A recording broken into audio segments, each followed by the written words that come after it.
Boa noite, eu me chamo Gisele Regina. Eu frequento a Casa de Fátima já faz um ano e pouco.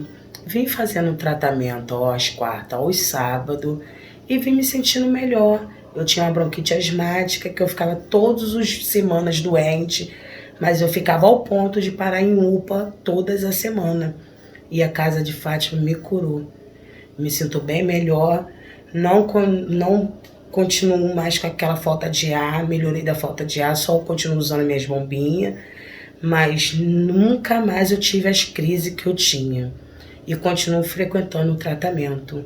Não pretendo parar e meu filho, que é doente crônico, também está 100% melhor. No tanto, ele só tem médico agora, só ano que vem. Muito obrigado, Casa de Fátima. Além de vocês, a gente também sempre faz a transmissão das pessoas que estão em outras cidades, outros estados, para realizar o trabalho. Eu ia pedir um favor, colocar um pouquinho de grave lá, porque senão faz muito eco. Peço desculpas o barulho do lado, é porque o nosso vizinho ele tem uma pequena fábrica de sorvete, picolé, e aí ele tem que trabalhar, fazer esse barulhinho, mas é até bom, até uma benção, né, que ele está lá fazendo o dinheirinho dele. Ah, som, tá ótimo, obrigado. Então, uma boa noite a todos aqui, a todos que estão na internet. As quartas-feiras têm sido muito especiais para mim, porque tem sido o meu calmante. Eu sou elétrico, eu tenho muita energia, não paro. Então, ao contato com as consciências espirituais, me acalmam, né, para essa atividade.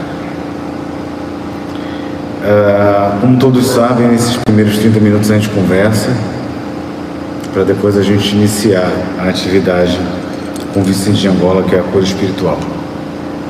E hoje eu queria falar com vocês uma coisa. Acho que veio pela primeira vez, essa é a Casa de Fátima. Aqui é a sede da primeira filosofia religiosa da cidade do Rio de Janeiro, que é a Filosofia de Fátima, que foi fundada ano passado junto com a casa, e que tem a premissa de estudar filosofia clássica, respeitando todas as religiões. Tanto que uma atividade que nós vamos realizar em breve aqui, que é uma educação mediúnica ecumênica. Então aqui vai ter uma educação mediúnica para quem é da igreja presbiteriana, umbandista, espírita, católico, todos que quiserem no mesmo ambiente. Mas o foco do trabalho é ação social, que é caridade, e estudo de filosofia. Esse é o foco. Além daqui, existem mais de 60 unidades de grupos de estudo espalhados pelo Brasil e fora também no país.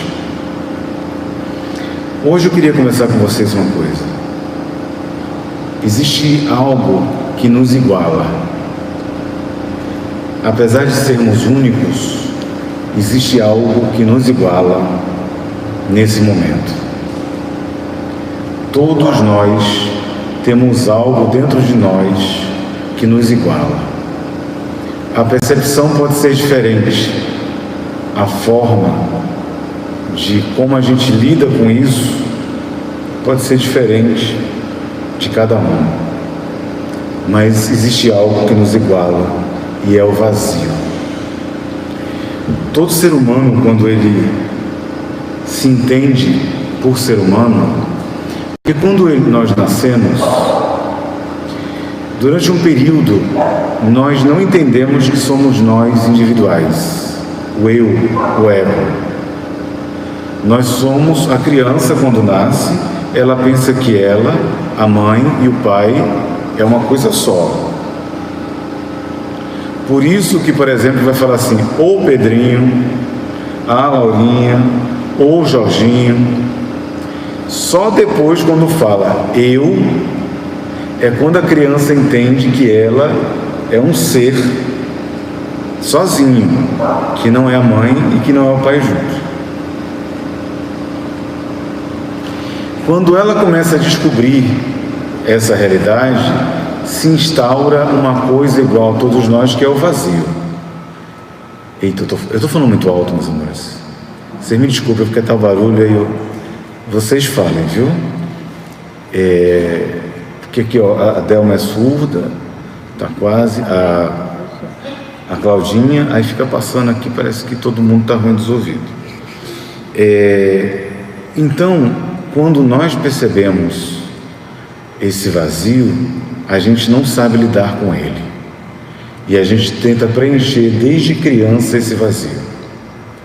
Se alimenta, come, para ver se o que entra preenche esse vazio.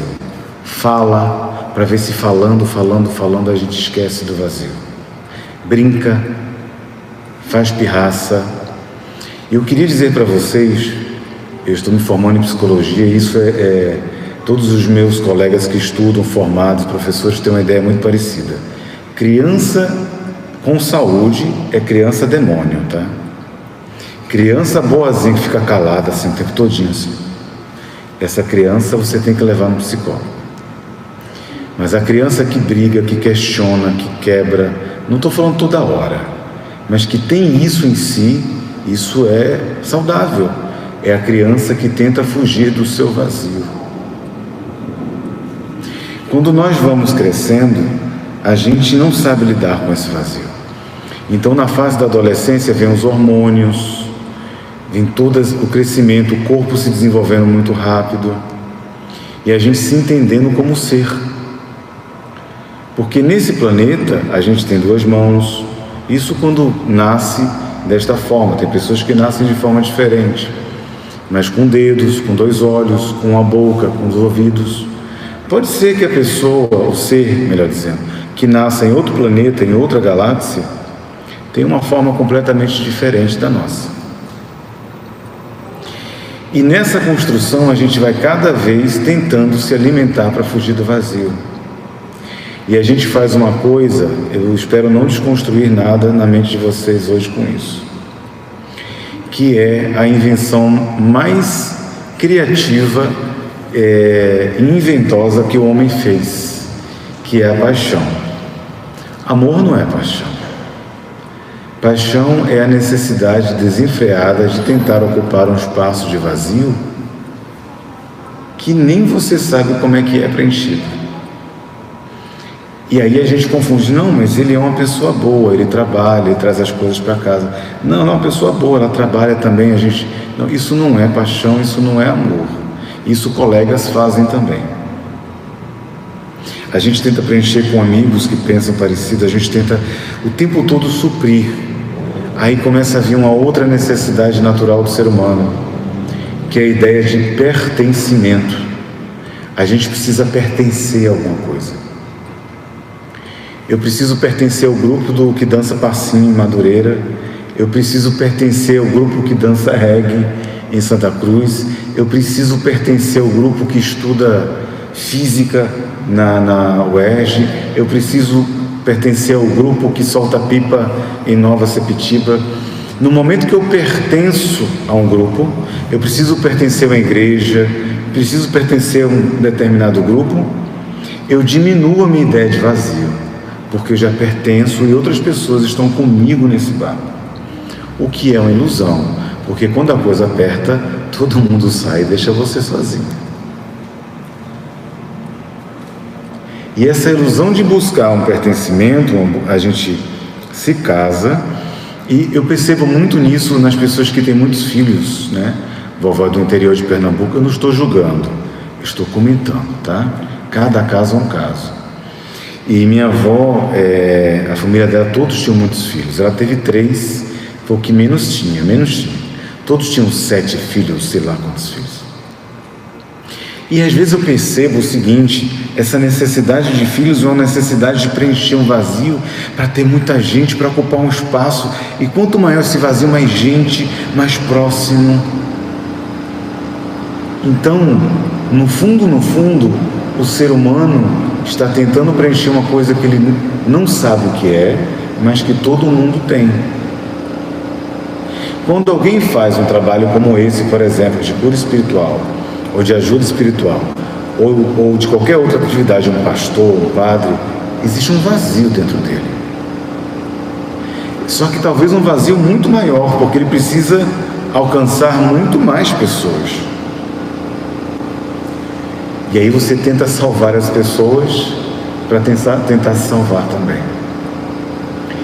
Dentro dessa perspectiva, que talvez não seja muito romântica, não seja o que a gente gosta de ouvir, porque a gente gosta de ouvir assim: ai, meu Deus colocou as pessoas certas na minha vida.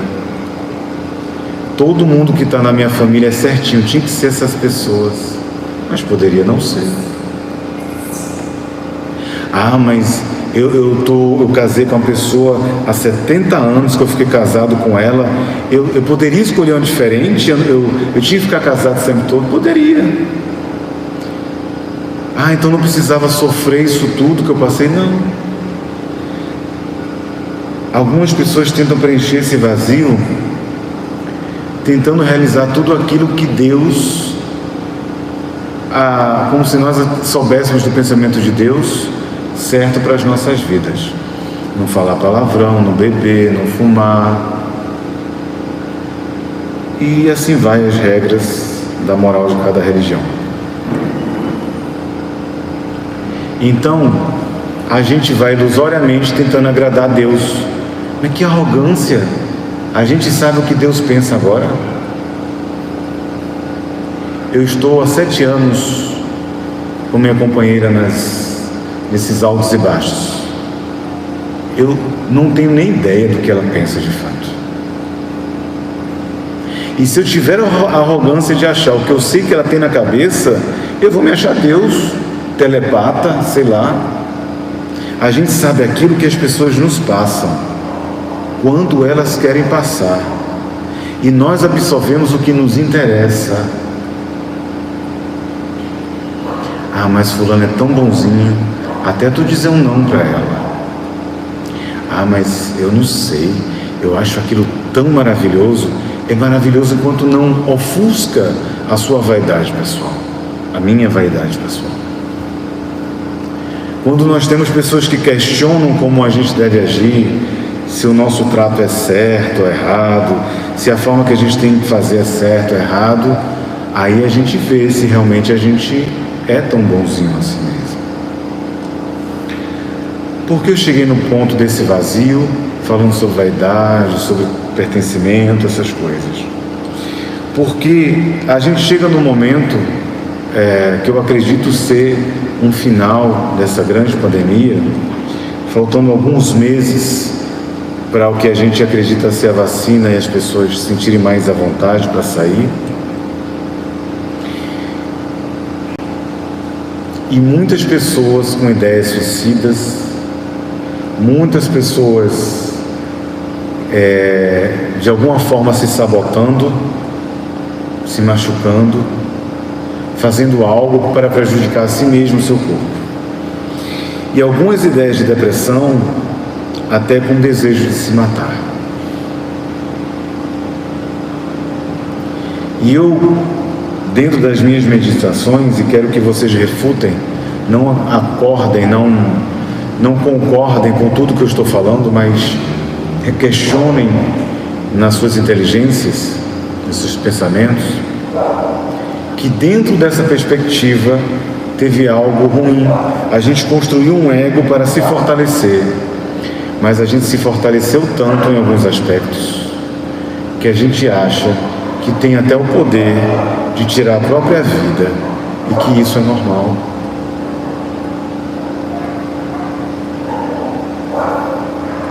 E muitas vezes esse foco do vazio não é preenchido porque eu tento preencher com coisas que não são fortes, não são seguras de fato.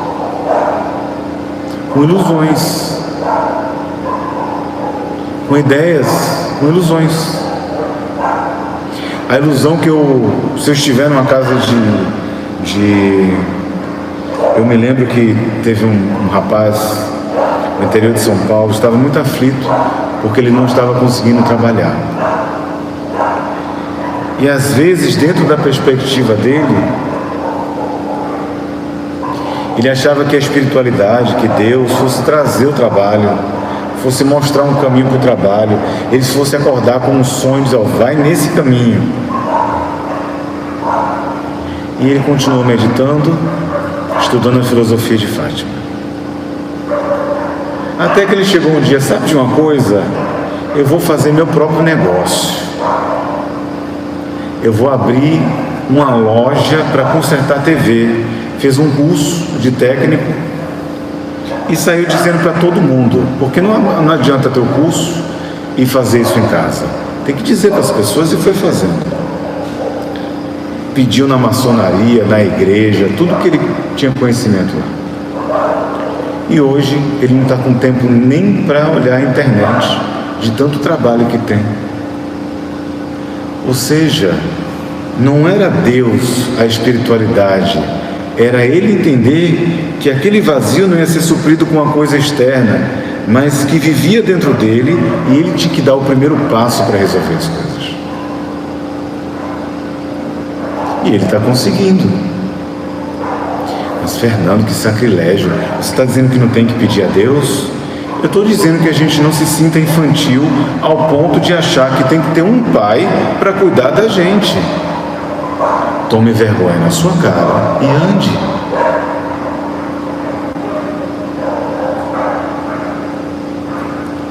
Pai, me ajuda, Pai, me ajuda. Não, levanta, respira, enfrenta. A maioria dos nossos medos, eles são ilusórios, eles não existem. A maioria das coisas que a gente tem temor, elas nunca vão acontecer. Teve um rapaz hoje que conversando comigo, falando, né? Olha, mas toma cuidado, que se você não fizer isso, vai acontecer aquilo. Quer dizer, dentro do sofrimento dele, ele já estava criando todo o cenário que ia acontecer de mal. E de repente eu não estou vivo nem amanhã. E Deus não vai ser ruim se eu morrer hoje ou amanhã. Talvez nós pautamos a nossa realidade até agora só com ilusões. Sabe qual é o problema de pessoas como eu tirarem as ilusões? A gente perde o chão. Porque se a gente não tem ilusões, a gente não tem norte. Então não tire os sonhos e as ilusões. Mas entendam que são sonhos e que são ilusões. Alguns sonhos serão reais, outros nunca irão acontecer. Eu tenho uma fantasia em mim, eu tenho estudado muito espanhol, para que quando eu tiver feito meu mestrado, doutorado, eu vá para, sei lá, uma cidadezinha da Espanha e viva o resto dos meus dias lá. É fantasia. Possivelmente pela realidade nunca irá acontecer, porque cada vez o trabalho cresce mais, as coisas crescem mais. Mas essa fantasia me tirou da depressão. Eu criei um norte. Eu não estou sem nada, eu não estou só com vazio. Eu tenho um norte. Então eu vou lutar por esse norte, mesmo que ele nunca ocorra.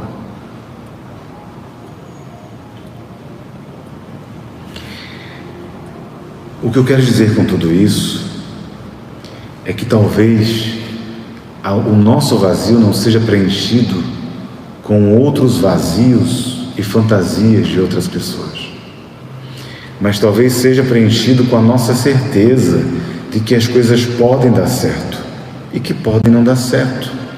Isso não diz que Deus não está presente, e isso não diz que Deus é certo ou errado. Isso só mostra que a gente é maduro. Quando a gente era criança, pode botar uma musiquinha ali? Ficou sem música, ficou coisado. Uma musiquinha dá uma luz aqui, ajuda aqui o tio.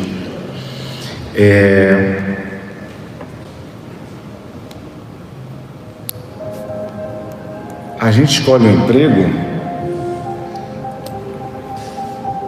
e vai trabalhar com ele, mas às vezes não dá certo.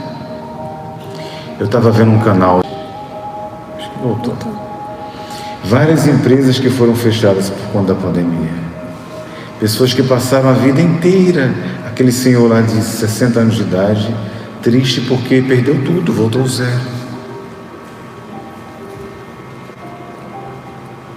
As pessoas com vontade de se matar, não sabiam mais o que fazer. É que nem aconteceu, não é da minha época não, mas olhando assim, eu estou sem óculos, a maioria de vocês, daquela época lá que aquele presidente congelou o dinheiro de todo mundo, prendeu. Quantas pessoas não se mataram? Tu é dessa época, né, André? Tu é dessa época também? Eu era criança. Tu era criança, né? Eu era criança. Eu sei. Tinha nem nascido.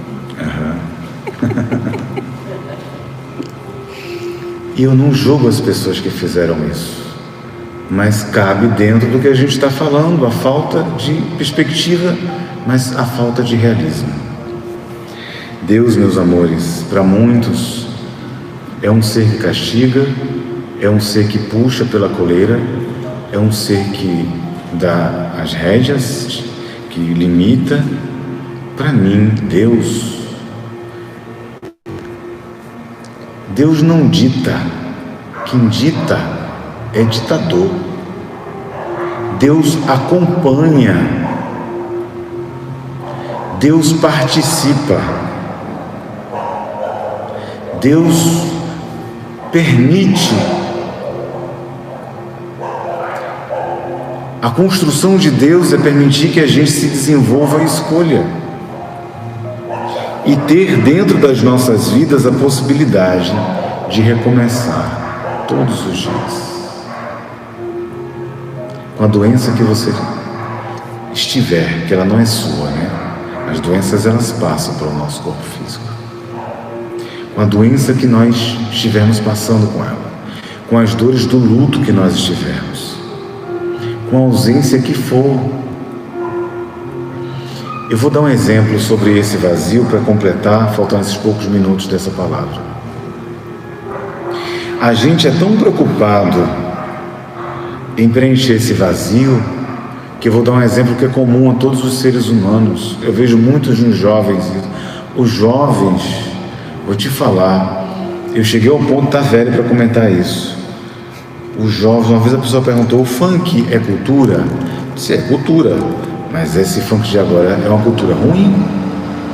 É cultura, mas é ruim. Teve um MC que estava falando de uma música abertamente, que a moça estava com algo sofrendo porque ela teve relação com 3 homens e deu uma parte do corpo que não era natural lá. Isso abertamente, isso sai na rádio. Isso é comum. Para mim não é comum. É comum para os outros, para mim não. Eu penso que a gente foi permitindo, e aí criou uns vazios, umas permissividades, sabe? O homem te bate, te trai, te maltrata, mas você quer ele. Por quê? Deixa aí. Deixa aí. Não te merece. E essa coisa do vazio, a gente vai permitindo as coisas, e coisas que não agregam para as nossas vidas. E aí os jovens vão entrando cada vez nessa furada, alguns, não todos, de querer se alimentar da vida como se ela fosse acabar a qualquer momento, de qualquer coisa. E nós, ou os mais idosos, reclamar de todas as coisas como se não valesse a pena nenhuma das coisas.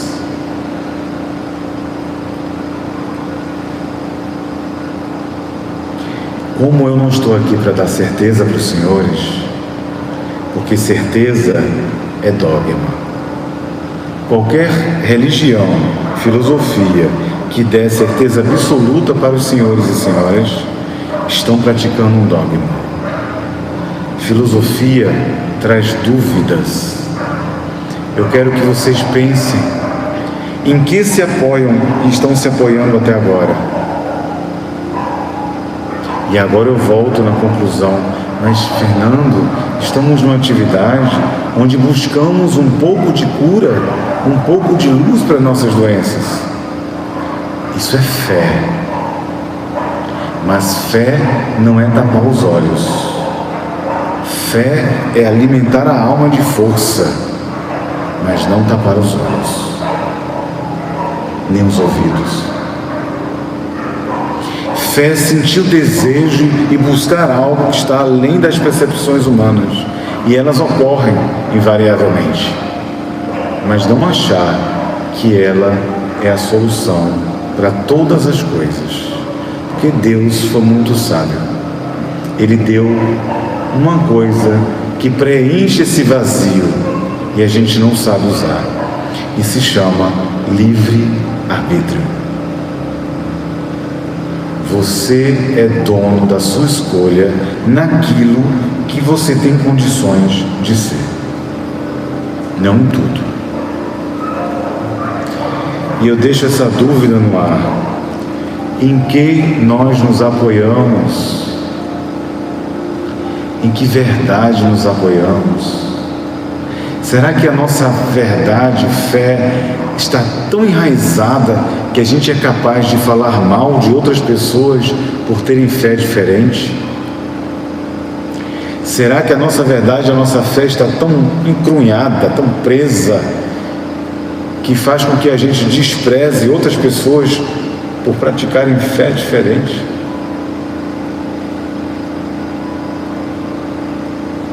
Será que a gente baseou nossas verdades absolutas tão grandes que a gente é capaz de fazer maldades em função disso? Quando eu olho para o nosso bairro, eu tenho um olhar hoje assim,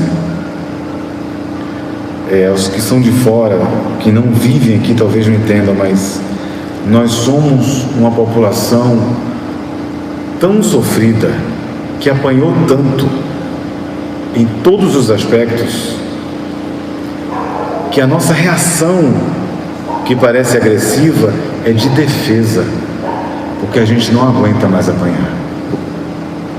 Os outros podem achar que é rispidez, ignorância, sei lá, mas é o cansaço de tanto apanhar.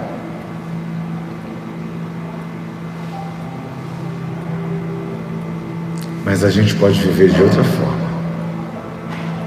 E eu queria que vocês pudessem pensar para mim como. A gente vai iniciar o nosso trabalho aos poucos. Eu vou realizar um mantra hoje com a música luxuosa da fábrica, que vou entrar no mesmo tom. A gente vai realizar um mantra.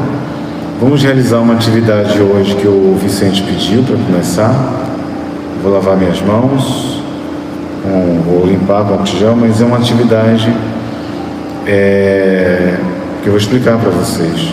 São 2 ervas básicas, não faz qualquer diferença, cidreira e hortelã-pimenta. Não faz mal para nada, a quantidade vai ser tão pequena que não vai acalmar, não vai fazer nada. A teoria é que eles utilizam isso com a planta e com a água para colocar os elementos necessários para ajudar em nossas questões de cura.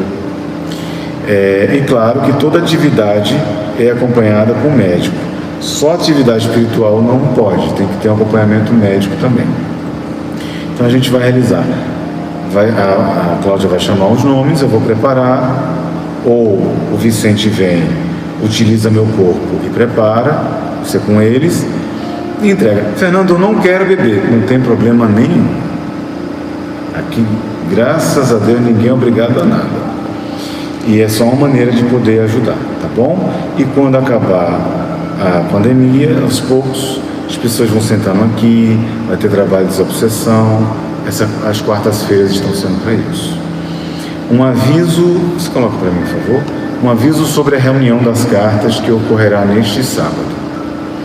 As pessoas que anotaram o nome da lista até quarta-feira passada, todos participarão. Para tirar dúvida, pergunta no final a Cláudia, que ela está com a lista. Porque a casa não comporta todo mundo. Todo mês vai ter o trabalho das cartas. Pelo cálculo que fizeram, das 70 e poucas pessoas assim afastadas. Vai ser no sábado às 19 horas. E aí, todos que estavam na lista, que estão vindo na casa, estavam na lista, todos vão poder participar. Vai estar o nome para entrar, porque vai estar fechado ali. E vai participar aqui no sábado. E os demais que estão vindo, na próxima participam, vai dando vez aos outros e assim vai. Eu não vou abrir ao público porque não pode, não tem espaço para isso. E o pessoal da internet vai entender, todo mundo vai entender. Se não entender, a gente manda um obsessor, adoece e entende a pulso. Aí vem na casa pra curar. Aí vem na casa para curar.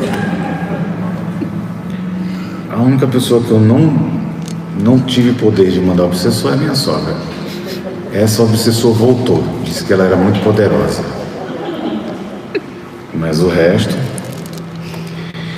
Então, sobre as pessoas que vão participar da reunião no sábado, venham com o coração aberto. Quem nunca participou, deem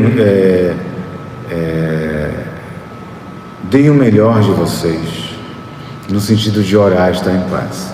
Mas não precisa deixar nome, não precisa falar nada para ninguém.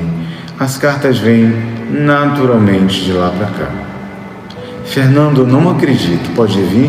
Pode. Pastor de descarrego. Se eu não acredito e eu não gosto, eu vou fazer o que lá? Eu sou doido? Eu tenho um problema mental?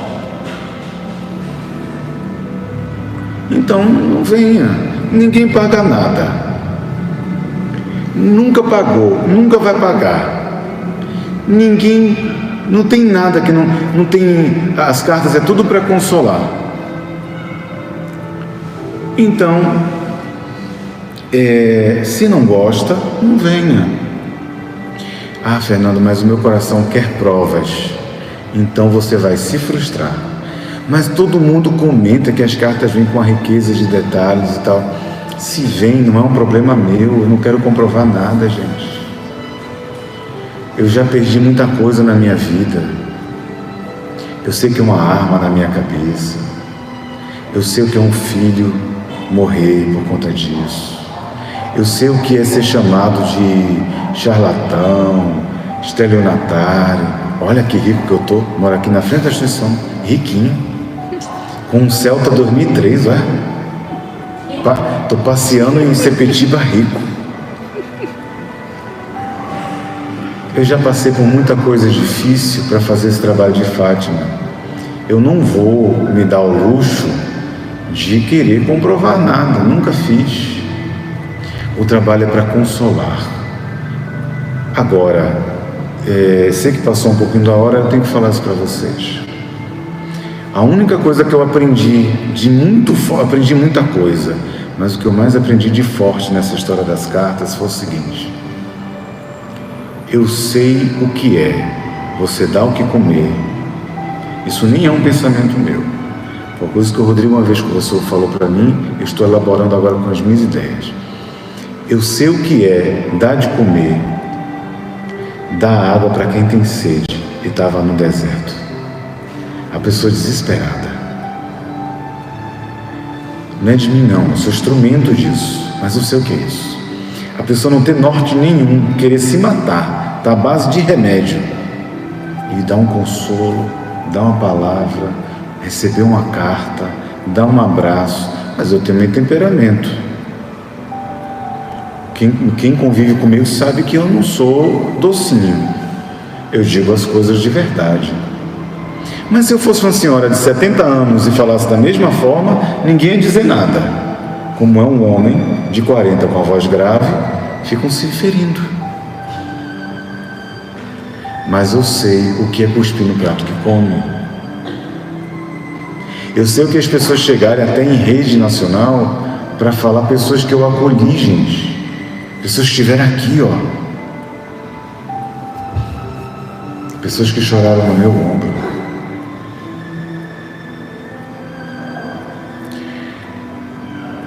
E sabe o que eu aprendi também com isso?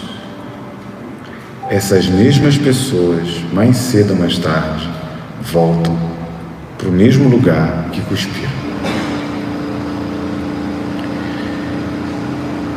Se isso acontecer com Jesus, acontece comigo, vai acontecer ou já aconteceu com qualquer um de vocês.